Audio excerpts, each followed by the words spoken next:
গাজীপুরের কোনাবাড়ীতে বাস চাপায় অটোরিকশার ৩ যাত্রী নিহত হয়েছে। এই ঘটনায় আহত হয়েছে আরও ২ জন।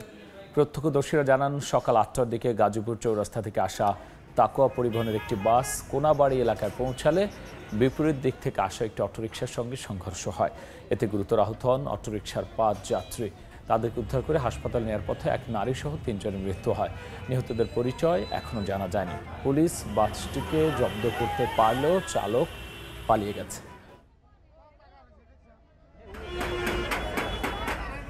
অটোরিকশাটা অ্যাক্সিডেন্ট হয়েছে, এইটা টার্ন নিতেছিল আর এটা পেছন থেকে খুব দ্রুতগামী ছিল। এই গাড়িটা এসে ধাম করে লাগা দিচ্ছে, মুখোমুখি লাগাই দিচ্ছে, তখন এটা ঘটনা ঘটছে।